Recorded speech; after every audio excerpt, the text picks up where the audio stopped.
რაღაცა კითხვები უნდა დაგისვა. ბლიცი.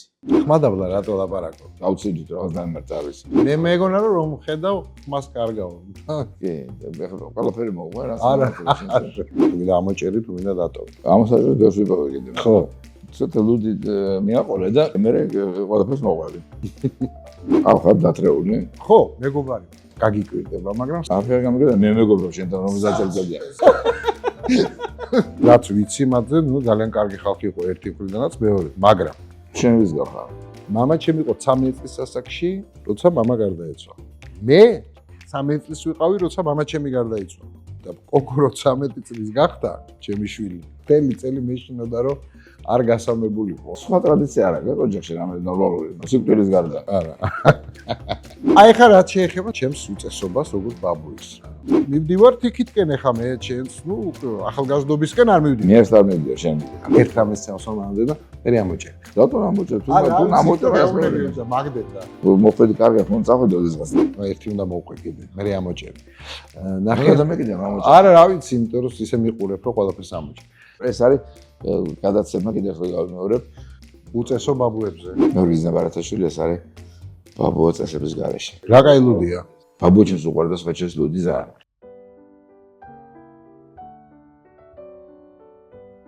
მე ვიქნები კამერასთან. აი გენას ვარ, სანძინე გიყავე. და შენ იმოძრავე თავისუფლად. ორივე რეგზეა, ხო? შენ რა ხან ბლიცია ძალიან მოკლე, თვითონ სიტყვა გითხრა თუ? არ შეიზღუდო თავი. აი.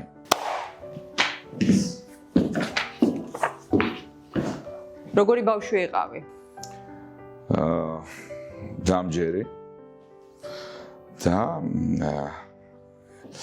თვითკმარი. პატარაობაში მე შემეძლო მარტო თამაში დამჭირდებოდა ამის არავინ. მქონდა ჩემი სამყარო და შემეძლო ძალიან დიდი ხნის მანძილზე ყოფილიყავი მარტო ან ბებიებთან ერთად, იმიტომ რომ ძალიან მიზიდავდა უფროსებთან ურთიერთობა.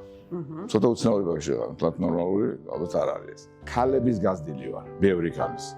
ბაბუები იყვნენ უფრო როლ მოდელები, აბსოლუტურად განსხვავებულები ერთმანეთისგან.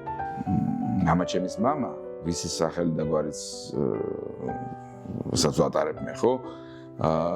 ის და ბებია ჩემი თქვენობით ელაპარაკებდნენ ერთმანეთს, მთელი ცხოვრება. რაც ჩემს აბსოლუტურად გაუგებარი და წარმოუდგენელი და დღემდე ვერ ხვდები რატო იყო ასე, მაგრამ ასე იყო.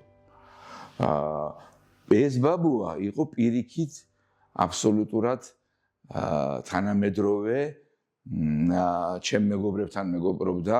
ბევრჯერ ყოფილა, როცა ჩემ მეგობრები, ჩემი ძმაკაცები მოდიოდნენ ჩემთან სახლში და ბაბუა ჩემთან ისენ, ჩემთან არ მოდიოდნენ, ბაბუა ჩემთან მოდიოდნენ. იმის ყველა ნაბიჯს ვიმეორებდი და ცხოვრებაში ისე აეწყო, რომ ყველაფერი საჯაროს დირექტორი არ ყოფილა ჯერ და ჯერ ყველგან სადაც მუშაობდა, ყველგან ვიყავი.